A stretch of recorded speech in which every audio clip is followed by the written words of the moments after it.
High নিউজে আপনাদেরকে স্বাগত। আমি রিক। শুরু করছে নিউজ টুডে। সবার আগে চোখ রাখবো হেডলাইনসে। কেন্দ্রের প্রতিনিধি দলে অভিষেক। মালয়েশিয়া, সিঙ্গাপুর সহ এশিয়ার 5টি দেশে অপারেশন সিন্দুরের কারণ এবং পাকিস্তানের অপরাধ ব্যাখ্যা করতে রওনা হলেন সাংসদরা। আইপিএলের নিয়মে বড় রদবদল। ম্যাচ বিঘ্নিত হলে অপেক্ষার সময়সীমা বাড়ল। 1 ঘন্টার বদলে 2 ঘন্টা অপেক্ষা করা যাবে খেলা শুরু করার জন্য। আমেরিকার আকাশ প্রতিরক্ষায় নয়া ব্যবস্থা। গোল্ডেন ডোম তৈরির ঘোষণা করলেন ডোনাল্ড ট্রাম্প। খরচ হবে $175 বিলিয়ন। আন্তর্জাতিক চাপে নরম ইসরায়েল। মঙ্গলবার রাতে গাজায় ঢুকল 100 ত্রাণবাহী গাড়ি। ইসরায়েলি অবরোধে গাজায় অনাহারে রয়েছে কয়েক লক্ষ মানুষ। প্রতিনিধি দলের সদস্য হিসেবে এশিয়ার 5টি দেশে যাচ্ছেন অভিষেক।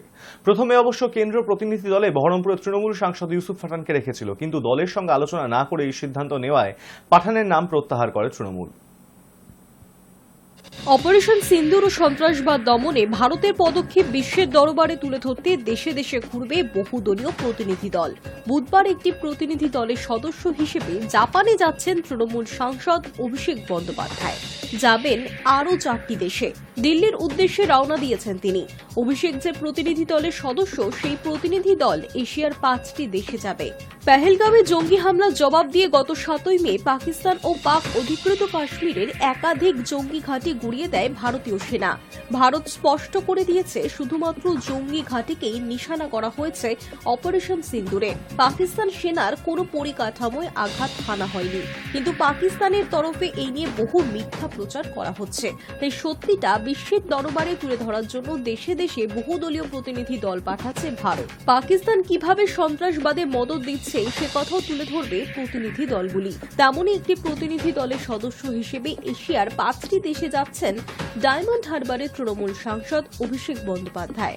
প্রথমে অবশ্য কেন্দ্র প্রতিনিধি দলে বহরমপুরের তৃণমূল সাংসদ ইউসুফ পাঠানকে রেখেছিল, কিন্তু দলের সঙ্গে আলোচনা না করে এই সিদ্ধান্ত নেওয়ায় পাঠানের নাম প্রত্যাহার করে তৃণমূল। সেই সময় তৃণমূল সুপ্রিমো মমতা বন্দ্যোপাধ্যায় জানিয়েছিলেন, প্রতিনিধি দলে তৃণমূলের তরফে কে যাবেন তা কেন্দ্র ঠিক করতে পারে না, তা তৃণমূলই ঠিক করবে। একই কথা বলেছিলেন অভিষেক বন্দ্যোপাধ্যায়ও। তারা জানিয়েছিলেন, কেন্দ্র অনুরোধ করলে প্রতিনিধি পাঠানো নিয়ে তৃণমূল বিবেচনা করবে। সূত্রের খবর, মঙ্গলবার কেন্দ্রীয় সংসদ বিষয়ক মন্ত্রী কিরেন রিজিজু তৃণমূল সুপ্রিমোকে ফোন করলে সেখানে অভিষেকের নাম প্রস্তাব করেন মুখ্যমন্ত্রী। তারপর একটি প্রতিনিধি দলের সদস্য হিসেবে অভিষেকের নাম অন্তর্ভুক্ত করা হয়। মঙ্গলবার প্রতিনিধি দলের সঙ্গে বৈঠক করেন বিদেশ সচিব বিক্রম মিস্ত্রি। জানা গিয়েছে, সেই বৈঠকে যোগ দেন অভিষেক। এরপর বুধবার 7 সকালে কলকাতা বিমানবন্দর থেকে দিল্লি রওনা দেন তিনি। জানা গিয়েছে, অভিষেকের প্রতিনিধি দল যাবে জাপান, তারপর দক্ষিণ কোরিয়া, সিঙ্গাপুর, ইন্দোনেশিয়া এবং মালয়েশিয়া যাওয়া হবে। এই 5 দেশ ঘুরে অপারেশন সিন্দুর ও সন্ত্রাসবাদ দমনে ভারতের পদক্ষেপের কথা তুলে ধরবেন অভিষেকরা। High news. পরিবহন দপ্তরের বৈঠকে কাটল জট। আপাতত হচ্ছে না বাস ধর্মঘট। ধর্মঘটের সিদ্ধান্ত থেকে পিছিয়ে এলো বাস মালিক। একাধিক দাবি নিয়ে 3 দিনের বাস ধর্মঘটের ডাক দিয়েছিল বাস মালিক সংগঠন। পরিবহন দপ্তর ও লালবাজারের সঙ্গে বৈঠকে কাটল জট। হচ্ছে না বাস ধর্মঘট। ধর্মঘটের সিদ্ধান্ত থেকে পিছিয়ে এলো বাস মালিক সংগঠন। মঙ্গলবার বৈঠকে কোনো সমাধান সূত্র না পাওয়া যাওয়ায় শেষ পর্যন্ত ধর্মঘটের সিদ্ধান্তে অনড় ছিলেন বাস মালিকরা। 22, 23 এবং 24শে মে 3 দিনের বাস ধর্মঘটের ডাক দেওয়া হয়েছিল। অবশেষে বুধবার কাটল সেই জট। ভাড়া বৃদ্ধি, পুরনো বাসগুলিকে অতিরিক্ত 2 বছর চলতে দেওয়া সহ একগুচ্ছ দাবিতে 22শে মে থেকে 24শে মে পর্যন্ত বাস ধর্মঘটের ডাক দেয় বেসরকারি বাস মালিক সংগঠনগুলি। বাস মালিকদের দাবি ছিল, 2018 সালের পর আর বাসের ভাড়া বাড়ানো হয়নি, কিন্তু নিত্য প্রয়োজনীয় জিনিসের দাম দিন দিন বাড়ছে। এই আবহে ভাড়া না বাড়ালে বাস চালানো সম্ভব নয়। এদিকে 15 বছরের পুরনো বাসগুলিকে আরও 2 বছর চলাচলের অনুমতি দেওয়া হয়, যেখানে সেখানে বিনা কারণে পুলিশি জুলুমবাজি বন্ধের দাবি জানানো হয়। আর এই দাবিগুলি নিয়ে আলোচনা করার জন্য সোমবার বৈঠক ডাকে পরিবহন দপ্তর। সেই বৈঠক ভেস্তে যাওয়ার পর মঙ্গলবার ত্রিপাক্ষিক বৈঠক ডাকা হয়। সেই বৈঠকও ভেস্তে যায়। আপাতত 3 দিনের বাস ধর্মঘট হতে চলেছে, আর এতেই যাত্রী হয়রানির আশঙ্কা করছে পরিবহন নিগম। এদিকে ভাড়া বাড়ানো নিয়ে এত চাপানুতর হলেও যাত্রীরা বলছেন অনেক রুটে সরকারি কোনো নির্দেশ ছাড়াই অলিখিতভাবে ভাড়া বেড়ে বসে রয়েছে। স্থানীয় যাত্রীদের মাথা ব্যথার অন্ত নেই। প্রায়শই নানা রুটে ঝামেলাও দেখা যায়। আগে পরিবহন মন্ত্রী থাকার সময় উদ্বেগ প্রকাশ করেছিলেন ফিরহাদ হাকিম। এখন তার উত্তরসূরি স্নেহাশিসের গলাতেও একই সুর। যাত্রীদের দাবি সেক্টর 5 থেকে বিধাননগর রোড যেতে কিছুদিন আগেও যেখানে 10 টাকা ভাড়া দিতে হতো তা এখন এক ধাক্কায় বেড়ে হয়ে গিয়েছে 15 টাকা। একই ছবি গড়িয়া থেকে সেক্টর 5 রুটে, সেখানে ন্যূনতম ভাড়া 12 টাকা থেকে বেড়ে হয়েছে 20 টাকা। ধুলাগড় ধর্মতলা রুটের ন্যূনতম ভাড়া 10 টাকা থেকে 15 টাকা হয়ে গিয়েছে। ক্ষোভ এয়ারপোর্ট থেকে সেক্টর 5 এর যাত্রীদের মধ্যেও ন্যূনতম ভাড়া এখন 14 টাকা থেকে 18 টাকা করে দেওয়া হয়েছে। অন্যদিকে সেক্টর 5 থেকে বালি হল্ট আগে ছিল 18 টাকা, পরে হয়েছে 25 টাকা। এই যে বেআইনিভাবে ভাড়া বেড়ে গিয়েছে তার কি কিছুই জানে না সরকার? উদ্বেগ প্রকাশ করেছেন পরিবহন মন্ত্রী। তিনি জানিয়েছেন যারা এগুলো করছেন তারা বেআইনি কাজ করছেন। তার কথায় ইচ্ছে মতো ভাড়া বাড়াতে পারে না। রাজ্য সরকারের নির্দেশ রয়েছে ভাড়া এভাবে বাড়ানো যাবে না, মানুষকে বিপাকে ফেলা যাবে না। কোভিড কালে পরিবহন মন্ত্রকের দায়িত্ব যখন ফিরহাদ হাকিমের কাঁধে ছিল তখনও কোনো নির্দেশ ছাড়াই আচমকাই বাসের ভাড়া বৃদ্ধি নিয়ে উদ্বেগ প্রকাশ করতে দেখা গিয়েছিল ববি হাকিমকে। টক টু মেয়রকে এক অনুষ্ঠানে এক ব্যক্তি অভিযোগ জানাতে ফিরহাদ স্পষ্ট বলেছিলেন টিকিট নিয়ে গিয়ে থানায় অভিযোগ জানাতে যাত্রীদেরই এগিয়ে আসতে হবে। তারপর অভিযোগের ভিত্তিতে পরিবহন দপ্তর পরিস্থিতি বিবেচনা করে বাসের বিরুদ্ধে ব্যবস্থা গ্রহণ করবে। যদিও তারপর কেটে গিয়েছে দীর্ঘ সময়, কিন্তু পরিস্থিতির বদল কোথায়? প্রশ্ন যাত্রীদের। High News network. সিঙ্গাপুর কিংবা হংকংয়ের মতো না হলেও ভারতেও করোনা সংক্রমণ বৃদ্ধি বিশেষজ্ঞদের চিন্তা বাড়াচ্ছেই। দক্ষিণের রাজ্যগুলিতে এপ্রিলের পর থেকেই বাড়তে শুরু করেছে করোনা সংক্রমণ। মুম্বাইতে 2 জন করোনা রোগীর মৃত্যুও হয়েছে। তবে কেন্দ্রীয় স্বাস্থ্য মন্ত্রক অবশ্য এই নিয়ে এখনো কোনো উদ্বেগ প্রকাশ করতে চাইছে না। বিশেষজ্ঞরা বলছেন সংক্রমণ যদি বাড়ে তবে আবার মাস্ক পরা বা হাত ধোয়ার মতন প্রোটোকল মানতে হবে সবাইকে। এশিয়ার কিছু দেশে ফের বাড়তে শুরু করেছে করোনা সংক্রমণ। সিঙ্গাপুর, হংকং, চীন এবং থাইল্যান্ডে কোভিডের নতুন কেস সামনে আসছে। সিঙ্গাপুরে এই সংক্রমণ বৃদ্ধির পেছনে JN1 নামের একটি নতুন ভ্যারিয়েন্টকে দায়ী করা হচ্ছে। এই খবর পাওয়ার পর ভারতের বিভিন্ন রাজ্যেও করোনা নিয়ে সতর্কতা জারি হয়েছে। ভারতের কেন্দ্রীয় স্বাস্থ্য মন্ত্রকের তথ্য অনুযায়ী দেশে বর্তমানে 257 জন সক্রিয় করোনা আক্রান্ত আছেন। গত 12 মে থেকে এখনো পর্যন্ত 164টি নতুন করোনা কেস পাওয়া গেছে। যেসব রাজ্যে সংক্রমণ বেশি দেখা যাচ্ছে তার বেশিরভাগই দক্ষিণে। কেরালা 69 জন নতুন আক্রান্ত, মহারাষ্ট্র 44 জন, তামিলনাড়ু 34 জন, কর্ণাটক 8 জন, গুজরাট 6 জন, দিল্লি 3 জন, হরিয়ানা, রাজস্থান ও সিকিম 1 জন করে। মহারাষ্ট্রে 2 জন করোনা পজিটিভ রোগীর মৃত্যু হয়েছে মুম্বাইয়ের কেম হাসপাতালে। কিন্তু হাসপাতাল সূত্রে জানানো হয়েছে ওই 2 জনের মৃত্যুর কারণ কোভিড নয়, বরং তারা আগে থেকেই অন্যান্য গুরুতর অসুস্থতায় ভুগছিলেন। একজন ক্যান্সার রোগী ও অন্যজন কিডনি সমস্যায় আক্রান্ত ছিলেন। মুম্বাই পুর নিগম জানিয়েছে জানুয়ারি থেকে এপ্রিল পর্যন্ত করোনা কেস খুবই কম ছিল, কিন্তু মে মাসে কিছু কেস সামনে এসেছে। তবে এখনই আতঙ্কের কোনো কারণ নেই। প্রশাসন পরিস্থিতির ওপর নজর রাখছে। স্বাস্থ্য মন্ত্রক জানিয়েছে দেশে যে নতুন কেস পাওয়া যাচ্ছে তাদের অধিকাংশেরই উপসর্গ খুব হালকা এবং হাসপাতালে ভর্তি হওয়ার দরকার পড়ছে না। চিকিৎসকরা বলছেন ভারতের সাধারণ মানুষের মধ্যে করোনা নিয়ে প্রতিরোধ ক্ষমতা কমে আসছে, কারণ নিয়মিত টিকাকরণ আর হচ্ছে না। সেই সুযোগে নতুন ভ্যারিয়েন্ট আবার ছড়িয়ে পড়তে পারে। JN1 ভ্যারিয়েন্ট ওমিক্রন পরিবারের একটি রূপ, যা আগের তুলনায় বেশি সংক্রামক হলেও এখনো পর্যন্ত মারাত্মক উপসর্গ তৈরি করছে না। চিকিৎসকেরা বলছেন এখন যে কেসগুলো দেখা যাচ্ছে তার বেশিরভাগই মৃদু অসুস্থতা। স্বাস্থ্য বিশেষজ্ঞরা মনে করছেন যদি সংক্রমণ বাড়ে তবে আবার মাস্ক পরা, নিয়মিত হাত ধোয়া, সামাজিক দূরত্ব বজায় রাখা এই নিয়মগুলো মানতে হবে। তারা আরও বলেছেন সংক্রমণ রুখতে জিনোমিক নজরদারি চালানো জরুরি, যাতে কোন ভ্যারিয়েন্ট কোথায় ছড়াচ্ছে তা বোঝা যায়। করোনা পুরোপুরি চলে যায়নি, এখনো মাঝে মাঝে বিভিন্ন দেশের প্রভাব দেখা যাচ্ছে। তবে ভারতের পরিস্থিতি আপাতত নিয়ন্ত্রণে। তবুও সতর্কতা এবং স্বাস্থ্যবিধি মানা জরুরি, যাতে আবার বড় আকারে সংক্রমণ না ছড়ায়। সরকার ও চিকিৎসকেরা সকলকে সচেতন থাকার আহ্বান জানিয়েছেন।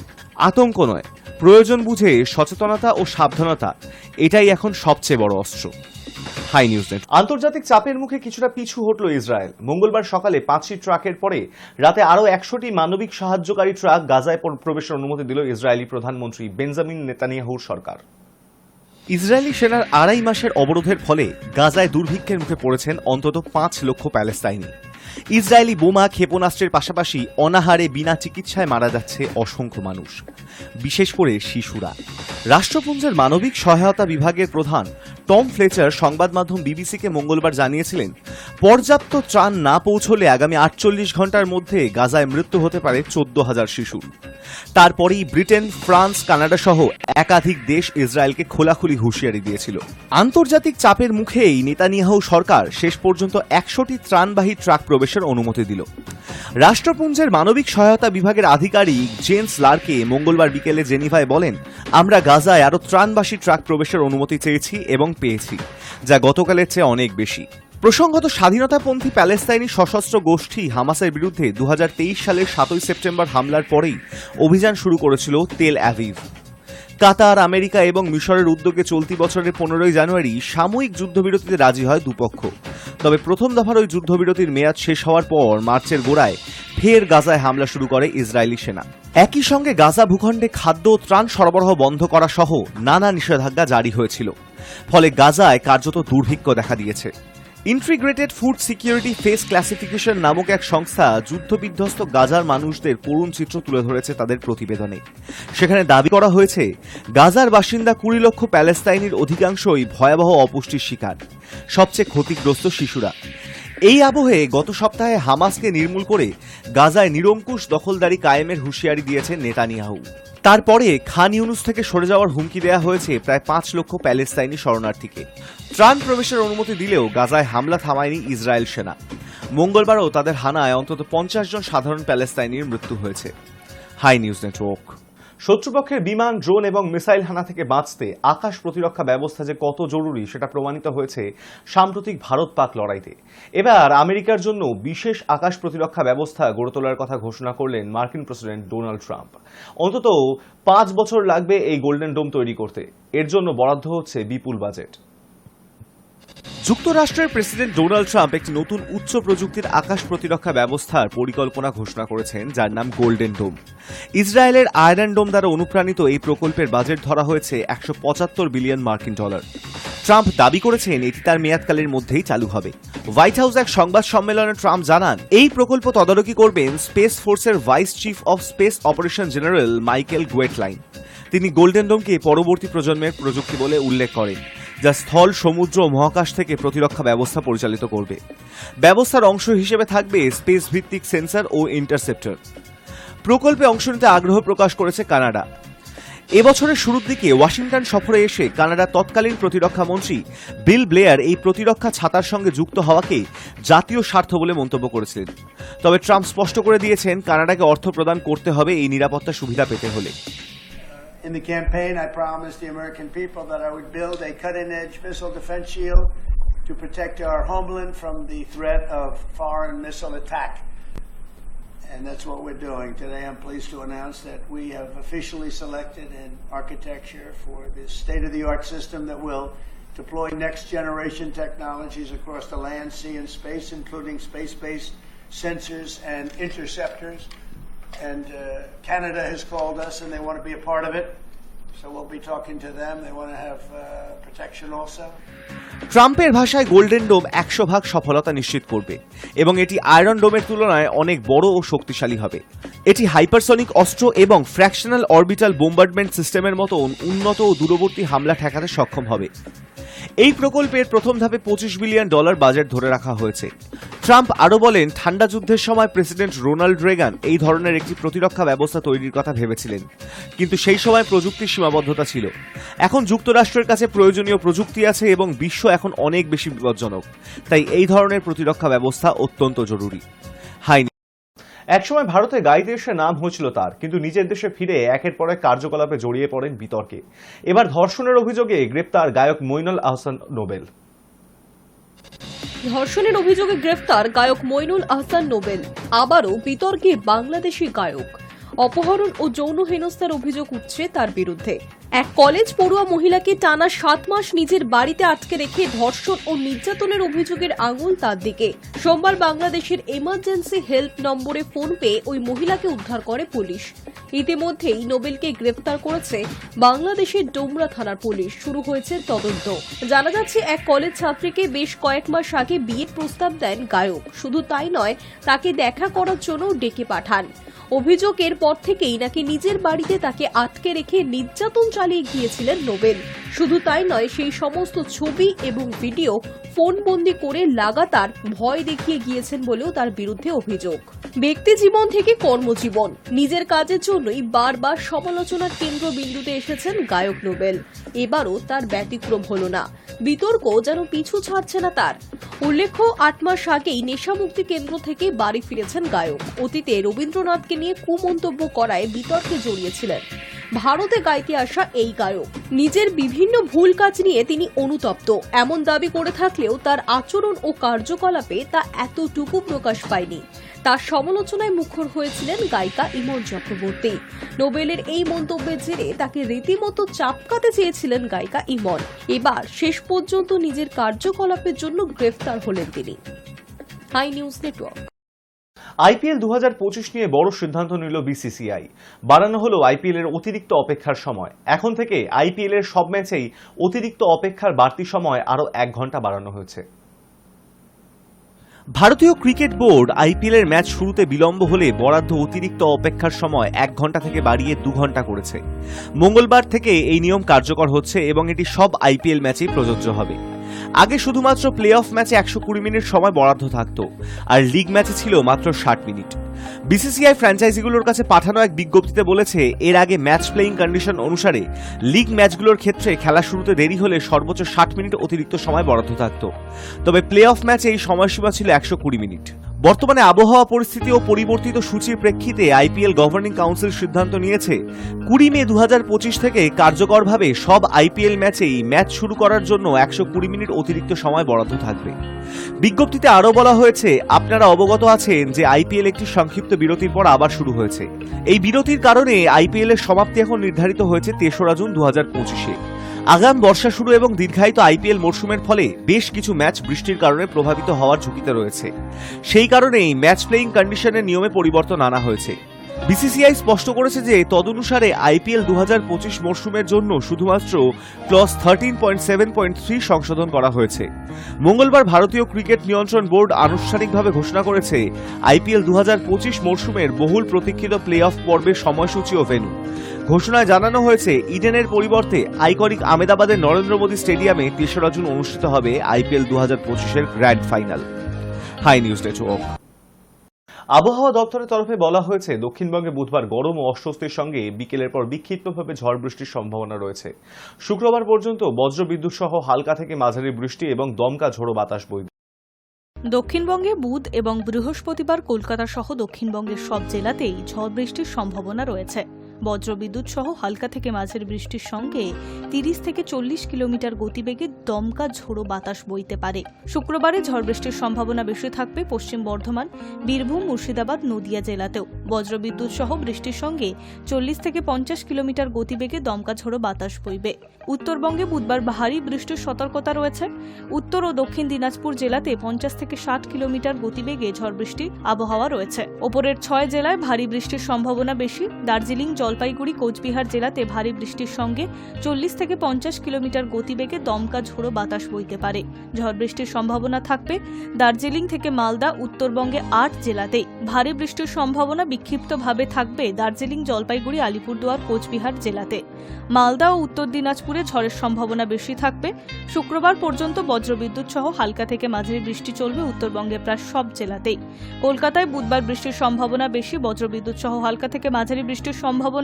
বাতাসে জলীয় বাষ্পের পরিমাণ 54 থেকে 91%। আর এরই মধ্যে দিল্লির মৌসুম ভবন জানিয়েছে, জুন মাসের 1 থেকে 2 তারিখের মধ্যে বঙ্গে বর্ষা ঢুকছে। Hi News Network. ঈশ্বর বিশ্বাস ও আধুনিক বিজ্ঞানকে এক সুতোয় বাঁধবে কলকাতার এই মণ্ডপ। দুর্গাপুজোর শিল্পেও এবার ঢুকে পড়ল এআই। অনেকের মুখে শোনা যায়, যারা বিজ্ঞানে বিশ্বাসী তারা কখনো ঈশ্বরে বিশ্বাস করতে পারে না। আবার ঈশ্বর বিশ্বাসী যারা বা আস্তিক যারা তারা ঈশ্বরের আধ্যাত্মিকতাকে বেশি গুরুত্ব দেন। এবার দুর্গাপূজায় আগমন হতে চলেছে এআই এর। চ্যাট জিপিটির ব্যবহারে এখন সবকিছুই বেশি সহজলভ্য হয়ে গিয়েছে। জটিল কোনো সমস্যার নিমেষে মিলছে সমাধান। আপাত দৃষ্টিতে প্রযুক্তির এই আধুনিকতা উপভোগ্যই বটে, কিন্তু আড়ালে আবডালে কি এই প্রযুক্তি মানব সমাজকে পঙ্গু করে তোলার জন্য যথেষ্ট হয়ে উঠবে না? এই প্রশ্ন এবার জড়িয়ে পড়তে চলেছে কলকাতা দুর্গাপুজোতেও। দুর্গাপুজো আপামর বাঙালির সব থেকে বড় ও আনন্দের উৎসব। সারাটা বছর অপেক্ষা করা পুজোর 5টা দিনের জন্য। সেই সঙ্গে রয়েছে প্যান্ডেলের লড়াই। কলকাতার বড় বড় সমস্ত প্যান্ডেলগুলিকে কে কাকে টেক্কা দেবে সে চিন্তাও থাকে ক্লাব কর্তৃপক্ষের। এবার ঈশ্বর বিশ্বাস এবং আধুনিক বিজ্ঞানকে এক সুতোয় বাঁধতে চলেছেন শিল্পী সুবল পাল। সত্যজিৎ রায়ের অনুকূল গল্পটির কথা মনে আছে, যেখানে রোবট ভৃত্যই শেষ পর্যন্ত মালিককে সরিয়ে যাবতীয় সম্পত্তির অধিকারী হয়ে যায়। সেই কবে তিনি বিজ্ঞানের আশীর্বাদ আর অভিশাপের সহাবস্থানের বর্ণনা দিয়েছিলেন গল্পের মাধ্যমে। তার লেখা যে আজও কতখানি প্রাসঙ্গিক সে কথা আলাদা করে বলার প্রয়োজন নেই। আর্টিফিশিয়াল ইন্টেলিজেন্স বা কৃত্রিম বুদ্ধিমত্তার রমরমার কর্মী ছাঁটাইয়ের খবর এখন জলভাত, কিন্তু কালের নিয়মে গুটি গুটি পায়ে দুর্গাপুজোর শিল্পেও এবার ঢুকে পড়ল এআই। ভাবছেন তো কলকাতার কোন পুজোয় এবার এই অত্যাধুনিক প্রযুক্তির সঙ্গে আলাপ হবে? উত্তর হলো উত্তর কলকাতার জগৎ মুখার্জি পার্ক। কখনো বনগা লোকাল তো কখনো কলকাতার মেট্রোর থিমে সেজে উঠেছে কলকাতার দুর্গাপুজোর মানচিত্রে উল্লেখযোগ্য জায়গা করে নিয়েছে এই জগৎ মুখার্জি পার্ক। এবার সেই শিল্পীর হাত ধরেই অভিনব এক অভিজ্ঞতার সাক্ষী হবেন পুজো প্রেমীরা। মানব জীবনে এআই এর উপস্থিতি, তার প্রভাব, প্রয়োজনীয়তা ঠিক কতখানি, আবার কখনো সেই হয়ে ওঠে অসুর। মণ্ডপ জুড়ে তারই প্রতিফলন ঘটবে। পুজো প্যান্ডেল তো হলো, কিন্তু মাতৃ প্রতিমা? বর্তমান সময়ে আধুনিক চিন্তা ভাবনার জেরে মায়ের মুখের অবয়ব এতটাই আর্টিফিশিয়াল গড়ে তোলা হচ্ছে যা কোথাও বাঙালির ঐতিহ্য নষ্টই বলা যায়। যদিও শিল্পীর কথায় ঈশ্বরের প্রতি ভক্তি এবং বিশ্বাসে দর্শনার্থীদের যাতে আঘাত না লাগে সে কথা মাথায় রেখেই দুর্গা প্রতিমা গড়ে তুলবেন শিল্পী। সব মিলিয়ে শিল্পীর অভিনব সৃজনে বাংলা দুর্গাপুজো ফের বিস্মিত করবে গোটা বিশ্বকে। তোমরা সবাই হয়তো দেখেছো সত্যজিৎ রায় একটা ছোট গল্প অনুকূল, হ্যাঁ সেই তখন লিখে গেছেন, মানে উনি কি ছিলেন তার থেকে বোঝা যায় আমাদের। সেই সময় লিখে গেছেন যে এআই কি হতে পারে, মানে উনি একটা রোবটের গল্প বলেছিলেন। তা ওর থেকেই আমরা কিন্তু তখন থেকেই ওটা দেখার পর থেকে একটু মনে হয়েছিল যে এটা নিয়ে কাজ করা, এবং আমরা 200 বছর এগিয়ে একটা কাজ করছি এই বছরের কাজটা। এবং দর্শকদের বলবো যারা এখানে আসবেন তারা অনেক বছর এগিয়ে এখানে চলে এসছেন, এই ফিল্ডটা নিয়েই যাবে। এবং অভিশাপ না আশীর্বাদ এটা আপনাদের সকলের ওপরে ছাড়া থাকবে, কারণ আপনি ওই জায়গাতে ওই ফিলটা পাবেন। প্রতিমাটা আমি এখনই বলছি না, সেটা দেখতে পাবে তোমরা ক্রমশ, এবং তার লড়াইটা কার সঙ্গে সেটাও দেখতে পারবে, যে অসুরটা আজকে কারা, কাদেরকে আমরা অসুর রূপী ভাবছি, মানে ধরে নাও 200 বছর এগিয়ে কাদেরকে ভাবছি। Hi News Network news today এখন এই পর্যন্তই। দেখতে থাকুন হাই নিউজ, নির্ভীক নিরপেক্ষ।